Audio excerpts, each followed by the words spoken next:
Welcome to Black Boss, where we highlight and celebrate entrepreneurship in the Black community.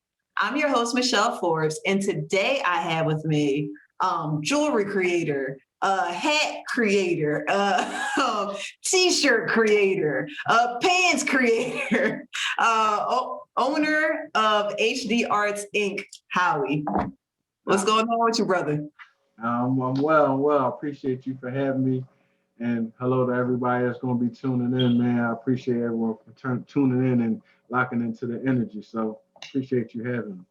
Yep, not a problem, man. But I say, so we'll get into it. I know I said a little bit of the things you do, but you can officially share, what you do and how long you've been doing it. I like to feel like I'm like the hustle man of creativity. I've been making handmade bracelets with semi-precious stones. Make necklaces with semi-precious stones with crystal wrap pendants. I make customized one-of-a-kind hats like the one you have on, customized one-of-a-kind shirts, t-shirts, pants, and jumpsuits is something I just added, headbands. So anything I can try to get creative with, I try to do it. I look at it as wearable art. So that's my whole goal focus whenever I'm doing it. And of course, my message from behind it all is always do what you love what you do. So that's what it is that I'm doing, and that's how I feel as though I execute my ideas and being able to execute that plan. So just some of the things I do. And I started in 2011, so ironically enough, we're coming up on 10 years this year. So Yeah. big year. I'm gonna make sure I keep you posted because I'm gonna have an event this year to celebrate that 10-year milestone. So. Awesome. Well, congratulations to you on that. I was about to say 10 years of entrepreneurship is fantastic. Look, right. If you could stomach it for 10 years, you might have some. Listen, man, I mean, the best thing you could do is just take it a day at a time. You won't even, once you get focused at a day at a time, you won't even notice the time frame. I only realized it was 10 years because I noticed the year and it was 2021. I'm like, oh, shoot. And I was talking to my friend of mine the other day. I said, man, 2011 was a good year. That's the year I started my business. I was like, oh, man, it's been 10 years. Yeah. So I realized it late because normally people that realize their 10th year was coming in on the 1st.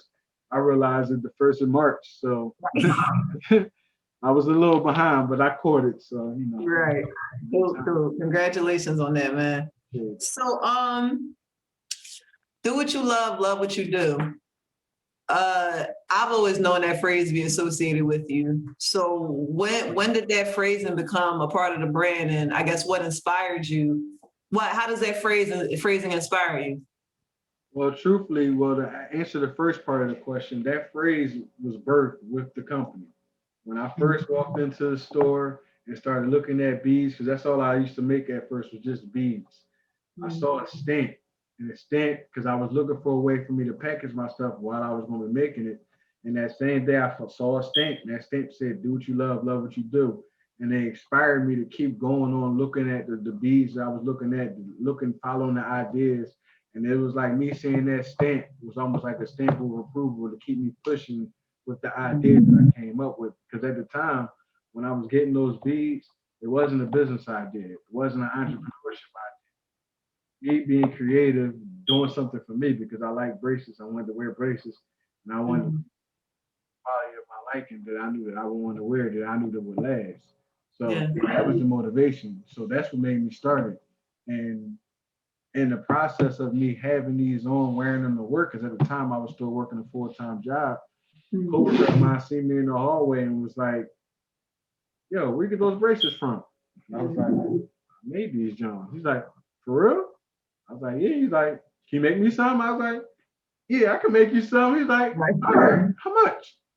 And at that moment, I was an entrepreneur. I was in business because most people would have got bashful, would have got shy. I'm like, oh, I'm just making food, don't worry about it. Or they like, I ain't really been charging. But when he said that to me, it was either I could have just been nonchalant about it, or what I said to him was, well, they're 25 and 2 for 40. And I've been from there since. It's been moving and shaking with that idea because someone saw what I had, they liked what I had on, and they wanted it. And then the next day, another coworker saw me, and they was like, "I saw you talking out in the hallway, and I see you wearing your wrist, and I see what you're doing." Because at the time, I was making stuff while I was sitting at my desk sometimes. So I was at work making some bracelets. Yeah. So I think I had made a bracelet while I was sitting there. She's like, I like it. That's nice. Can you make me one? And I'm like, yeah, she's like, how much? So I started out in business at work because people at where I was working at, they liked the things I was making. So fast forward 2 years later after that, that same place ended up letting me go. I guess I was making too much stuff or doing too much stuff at work when I was supposed to be doing my job. But I let me go. That was 2013, and I was able to do that on a full-time basis starting in 2013, and I just hit the ground running. And truthfully, I just kept looking forward, and I look up now. It's been 10 years later. Wow. So that's awesome. That's but, awesome. you know, I don't try to make it seem like it was all glitz, it was all glamour. I mean, Yeah. It was a journey. It was times where I didn't know what was going to happen, and there was times where things were good. Times where things were consistent. And then it was a mindset of me just being able to make it more good times and bad times, and make it more consistent and inconsistent, and then push that forward. And then as I got better at that, and I got more creative in expanding the brand. Awesome. So why the name HD Artz? Well, truthfully, Let's see it if it's a all straightforward came. answer. It ties into something that it sounds, I guess, cool now because it might sound like you might think it's HD, high definition arts or something like that. But truthfully, I was going to say that might be the obvious answer, but I wanted to ask a question in case it wasn't. But it's not because growing up, I played basketball. That's all I did. I played basketball. You see me in the summertime, I played basketball from sun up to sundown, and even after the lights came on, I was still playing basketball. So I always had hoop dreams. So that's where the HD came from, was hoop dreams. Okay. But in my life, I always been creative and I always played sports. But I realized at a certain point that I wasn't going to be able to go to the league. Yeah. That wasn't panning out for me. So I had to find my artistic way to get my hoop dreams to come to life because I still had those same dreams. So that's where the arts came in because I was finding my artistic way to make dreams come to life. So I just shortened it, just became HD Arts. Yeah. That's where the name came from. That's dope. Yeah, I mean, it just was something I came up with. It was random. I just I ran with it. Like I thought about it, just was like, nobody know what Nike is, nobody know what Adidas is, nobody know what a Reebok is, or people never even thought of a Puma before they heard it on the sneak. Absolutely. So it's just like, why be so worried about how the name sounds and whether it's relatable or not? Make it so that people stick in their mind because they ain't never heard nothing like that before. So it's worth it so far. So. And it's like a little secret piece of inspiration for you because you know how it started. You know, I'm about to say this head got HD on it, so that's dope. Yeah. Plus, when anybody asks, they get that inspiration because I tell them the backstory, so they can also be inspired by it. So they don't just gotta feel like, oh, it's high definition or it's just something catchy. Like, no, it got real meaning behind it. It's something that can inspire anybody. Because if you didn't play basketball, everybody has dreams. Absolutely. I just was titled Hoop Dreams at the time, but anybody has dreams. So right. Well, I feel inspired. I mean, I like the hat anyway, but I feel re-inspired by the HD part. I mean, it's something to connect to. I feel like I'm repping a message that I also rep. I appreciate that. Absolutely. That's what it's all about. Awesome. So I know that my question is, what message do you want to communicate through your art? So we just talked about the HD and the hoop dream part, but I know specifically you have a lot of art around Black culture. Whether it be African culture, Egyptian culture, or just African American culture. So what exactly was that always a foundation of HD Arts, or did you come into that space? And if you did, what were you trying to communicate in creating that? Well, I mean, it has always just been in my background, just me being proud of who I am, proud of the way I look, proud of the community I come from.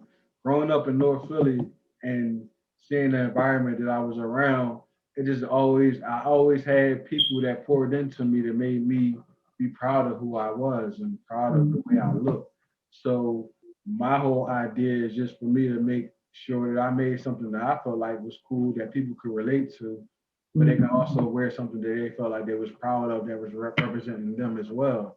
Because a Yeah. lot of times you may see something that is supposed to be representative of us, but it just don't look as cool. You may not really want to wear it because it may be too big, or it may not really fit right, or you may be looking at it like, man, that would have been hot if they'd have did this or did that. Right. I can't rock it like that.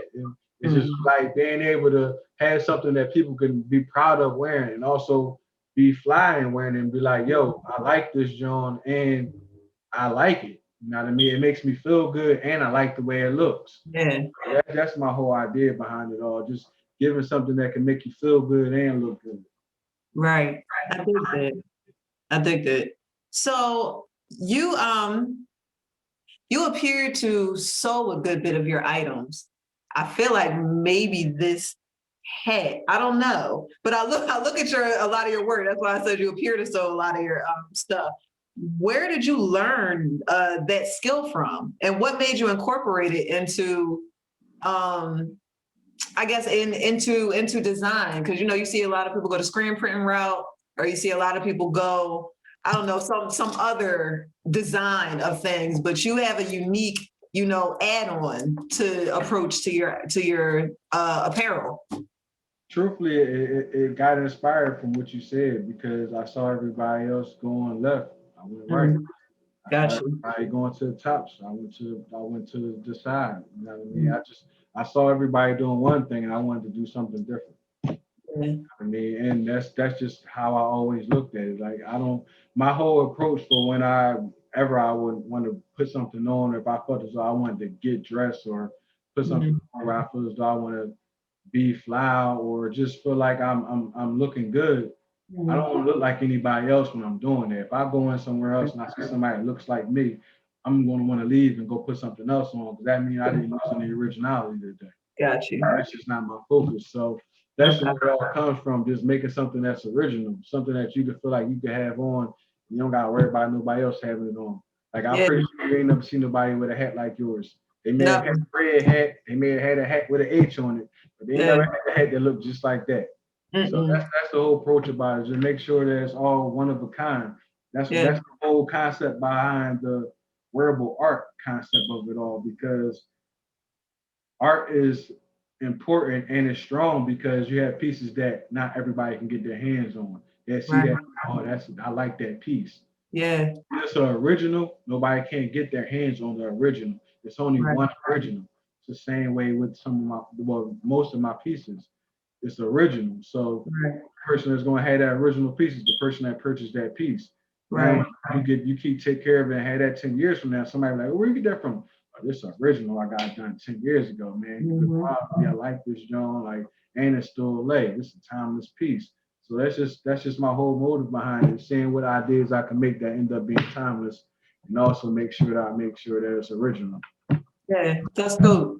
Yep, that makes sense. I like that. So, out of all of your creations, what has been your favorite to create? Truthfully, it's a double-edged sword, because my I guess you would call my baby would be the bracelets, because that's where I started at. Okay. I can always get a couple strands of bracelets and get some creativity going. But if I'm being honest, the sewing aspect has always been something that I always wanted to thrive to do, and I haven't even gotten to the full level of the potential that I want to get to.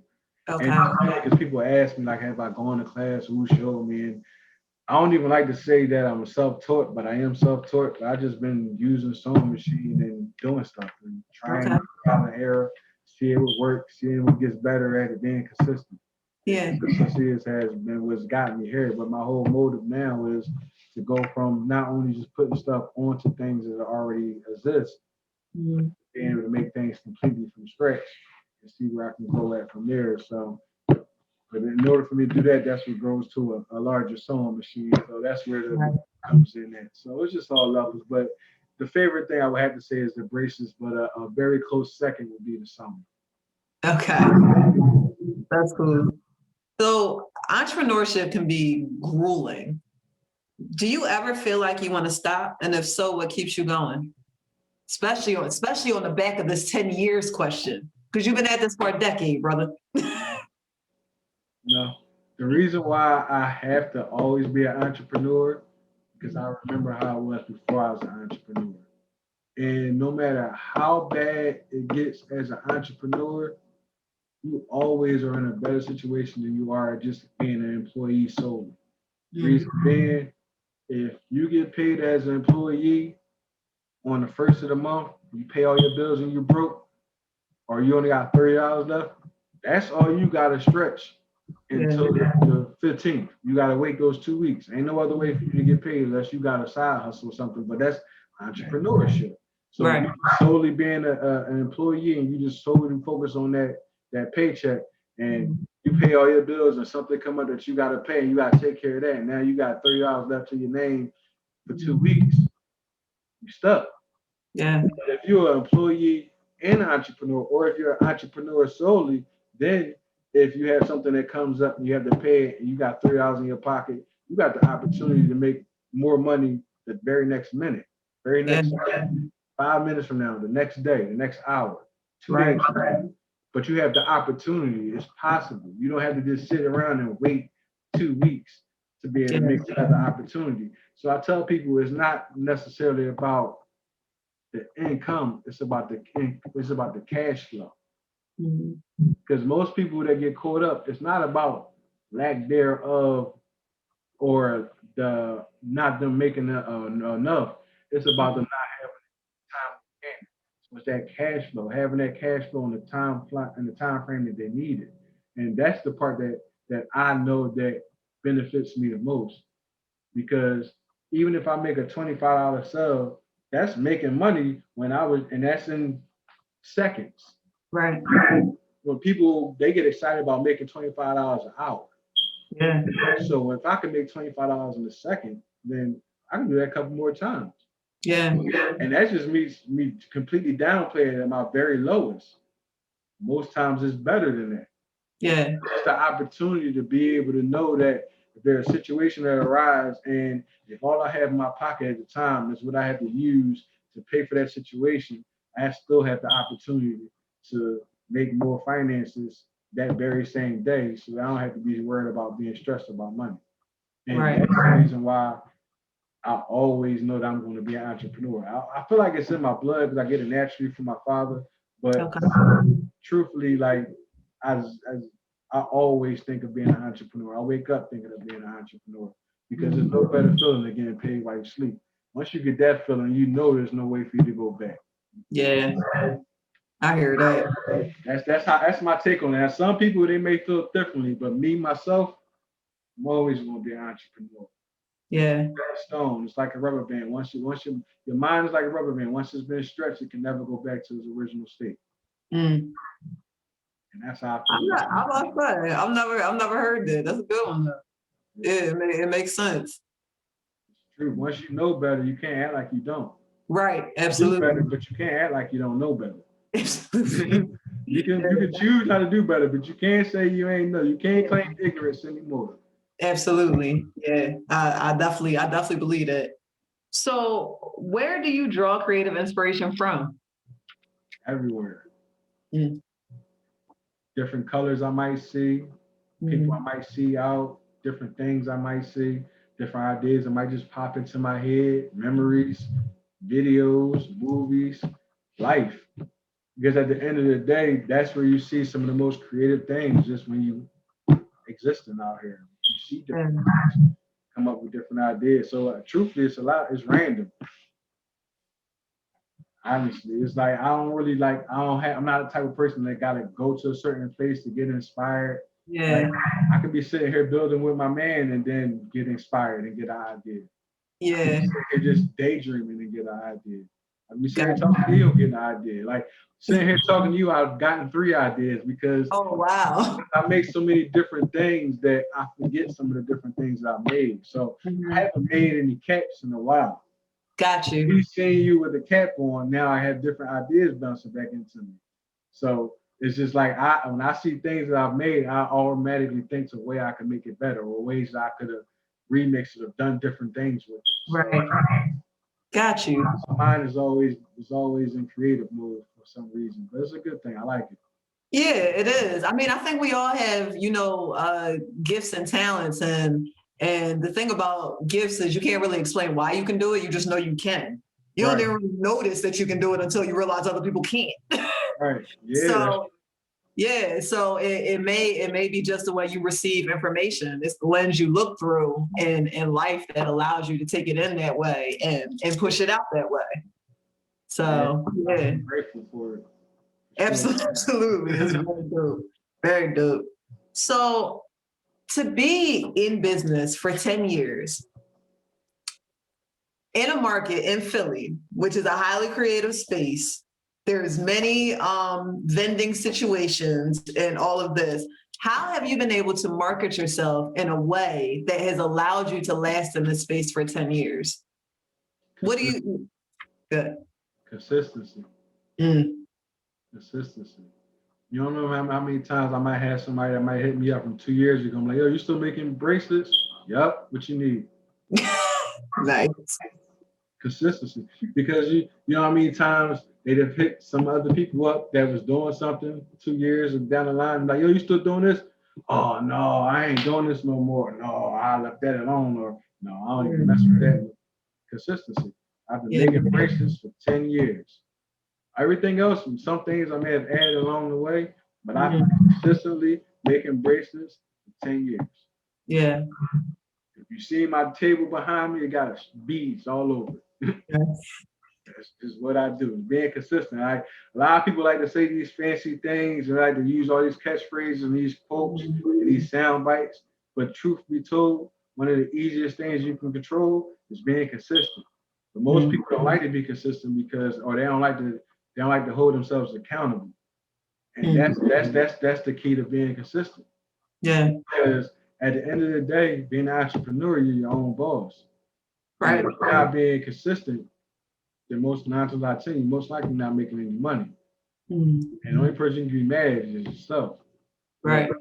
Truth be told, when you're an entrepreneur and you want to be a good, successful entrepreneur, or at least an entrepreneur that makes finances, you gotta be an entrepreneur that's willing to be consistent and telling yourself to do the things that you're supposed to do when Right. you're doing them.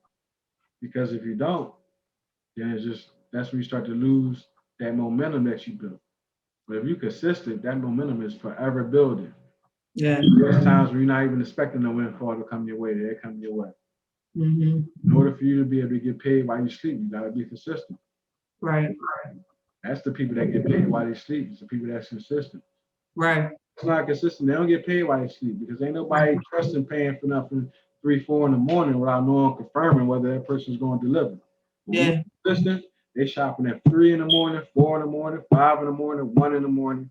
Those times when you sleep, they shopping because you're consistent. When you're Right. consistent, that answers a whole lot of questions. Yeah. So, Yeah. Okay. So I know you mentioned earlier that entrepreneurship is not all glitz and glamour, which I appreciate you for mentioning because we know. And that, that's one of the things, that's one of those myth things that I try to debunk with Black Boss and having these conversations with entrepreneurs to allow people to know that it's not just the glitz, as you said. It's not the glitz that's just up there. That's not. It's a real grind to it. Like you said, it takes real consistency. It really takes knowing what you love and what you want to put into the world in order to, and you have to believe it enough to continue to do it. yeah, So, sure. what has been your biggest wins and your biggest, I say losses, but really losses are lessons to entrepreneurs because we're problem solvers. So, Well, my biggest lessons, I always mhm, like to start with my lessons because yep, that's where you grow the most. absolutely. Has been learning how to stay at events till the end. Because there have been times where I've been at events and I haven't made any money. And if I'm at an event and people show up and I don't make any money, then that's something I can know that that's a learning lesson. But if I'm at an event and nobody shows up, then that's a lesson for me to know that I need to be wiser about choosing my events. But Gotcha. sometimes you might be at an event and it's a lot of people. You may not be making no money. Everybody else around might be making money. And you may think like, dang, man, I ain't making no money. And you may leave before most of your money about to flow in. There's been plenty of times where I've been sitting at events and it's been like the last 45 minutes to half hour, and people come over and drop a couple hundred on me after nobody spent any money with me all day. Yeah. Like I've been places where I had other vendors sitting with me and they've been ready to leave, and I'm like, man, I'm about to sit and make me another 100 real quick. They're like, you know what, I'm gonna do that too. And they sit with me and I make my extra 100, they make their extra 100. Like, you know what, I'm glad I stayed. I'm like, yeah, because sometimes you gotta wait to the end because sometimes people are just seeing if you are willing to be able to stick through with something. Because a lot of people, they'll come places and then they'll just leave. And they only been there for like an hour or two. Yeah. Like, but did you really give yourself an opportunity to be successful? Because a lot of times people are just sitting to make sure they see all their options before they make the decisions. Sometimes you might be just waiting around. Sometimes a person might need to really go and check and see if they got the money to spend what they really want to spend. Yeah. But in order for you to get all those results, you gotta stick around to the end. But also you gotta be good with being able to know that you're gonna go to some events and you may not make any money. And that's a part of the game. Sometimes that happens. Yeah. I mean, hopefully you get more times where you avoid that happening. But that's one of the places where I learned the biggest lessons at, because as an entrepreneur, there's going to be some days where you might have dry spells. Right. But in order for you to appreciate the times when it's flowing and rolling in, you got to experience those days because it makes you appreciate all the days in between. And I guess my biggest win would be me getting my business incorporated. Okay. Because a lot of people I know a lot of people, they like to get LLCs and they like to put that behind their companies. My whole idea was for me to create a whole nother entity. I wanted HD Artz to be HD Artz and Howie to be Howie. And by me making it a corporation, it allowed me to do that. It allowed HD Artz to be its own entity. And that's why they're corporations. You never really see these companies called LLCs, those big ones. They're always called corporations because they get incorporated. That's why they're in a position where if something goes wrong with that company, they can file for bankruptcy, close that company down, and open up a whole nother corporation and basically do the same thing they was already doing. And they ain't even feel like they missed a beat. Most people get caught up in different terminologies without getting the full education. So I feel like that was my biggest win for me because I wanted to be in that position. My corporation to grow, to be in a position where it's big and be able to avoid having to close down, but just be in its own entity.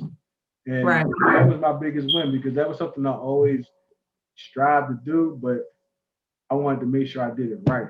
So that's why it took me a while because I just got that done in 2020. Okay. And I've been doing it for 10 years. So and I tell people all the time, people will be like, well, how was you doing this and doing that? I was doing it. You gotta make it work. You gotta make it happen. You can make it sleep, you can make it happen. I just decided to make it happen and I just figured it out as I go. Yeah. That's what I did. But that's been one of my biggest wins is being able to get my company incorporated because now I have the tax IDs and everything correct, where I can do everything legit and have everything set up for it to really take that next step. Right. I'm excited about it because I know the things I did in these 10 years, over the next 2 years, I'm gonna look back and be like, wow, I feel like it was another 10 years and just two because of the momentum I'm building right now. So I feel like I'm at critical mass at that point. So I'm excited. Dope. Yeah. Congrats on that move, man. That's cool. Absolutely. Especially, I'm about to say, coming up on this time, it's like, it's not quite at the anniversary, but you got some important, milestone things falling around. I'm on the year anniversary of my business being incorporated. There you go. So, there's been some things, and I just realized that talking to you. So it's good. It's a good momentum going right now. Absolutely. Cool. So if you had any advice for someone looking to sell their own creations, what would it be? Do it.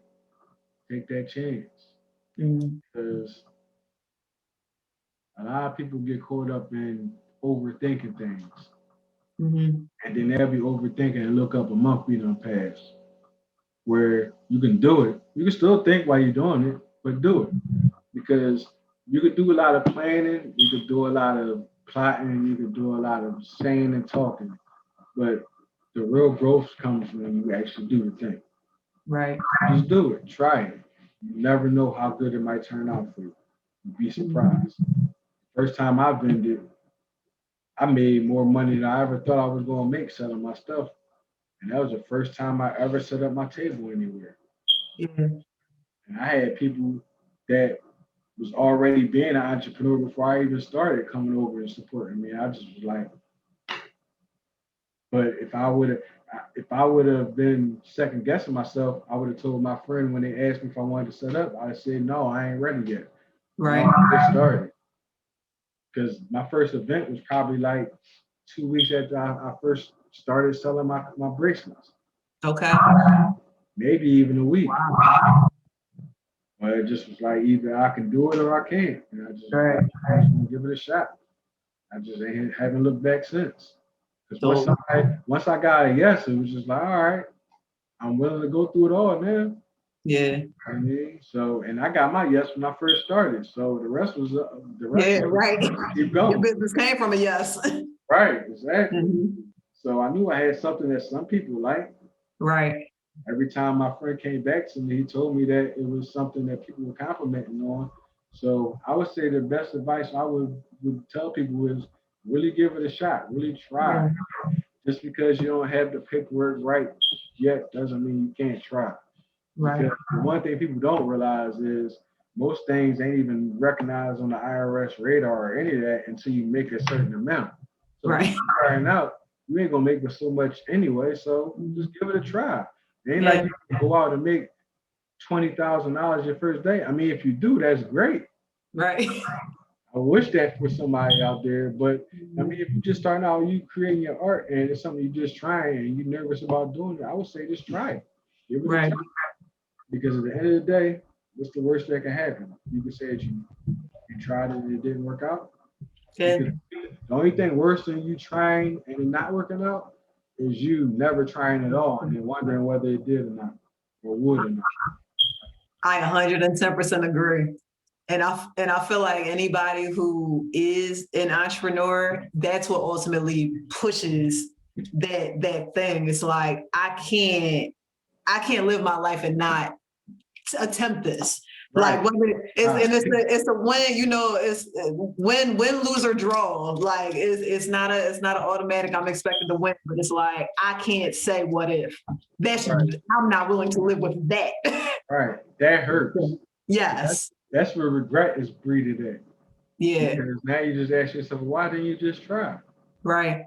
I mean, the worst you could do is learn how it didn't work. Yeah. You know what I mean? I don't even want to say fail. You just learn how it didn't work. How it didn't work. From that, you can figure out how it works. That's a fact. That's a fact. Yeah, I like that, man. Truthfully. Yeah. I appreciate you being here, Howie. Thank you, man. Thank you for having me on, for sure. Absolutely. I appreciate, you know, your eye. I appreciate your consistency. As you said, I'm about to say I've gotten a couple, you know, pieces of jewelry from you. I got this hat, which I had to rock since I was interviewing you, just to, you know. I appreciate that. That's love. Big ups. Yeah, no problem, man. So please, I don't feel like I have to tell you this, but continue to do what you do. Of course. Your art is appreciated. Your vision is appreciated. I really enjoy the sewing. I hope that you continue to grow in that. I'm looking forward to see what else you accomplish in that area because it has a unique style to it because although it is sewing, it has a strong look to it. And that's pretty cool. Thank you. Yeah, I definitely enjoy that. So there's two things that I have left. So first thing, please tell the people where they can find you. You can find me on Instagram and all social media platforms on Howie, HOWIE_EL. That's my username, Howie Ill. And you can also follow my company at hd.artz. So that's hd.artz. That's on Instagram as well. And you can also check out my website at www.hdarts.com. So it's hdarts with a z.com. That's for all the places you can check me out at. Awesome, awesome. Thank you for that. Sure. And second thing, Black Boss tradition. I have all Black Boss participants say their name and then say that they're a Black Boss. Howie Ill, I'm a black boss. Thank you, Howie. I appreciate you, man. That's it. That's all I got for you. I won't take no more of your time. I appreciate you having me, and also, man, to anybody out there, always do what you love and love what you do, Yeah, because you won't get when you do what you love and you love what you do, you don't get too excited about Fridays and too upset about Mondays because you understand that every day is a blessing. So right. that's my message behind my company, and I appreciate you having me. Not a problem. I appreciate you, man. You take care. Have a good night. You do the same. I appreciate you, Queen. All right. Have a good one. You too. Peace. Peace.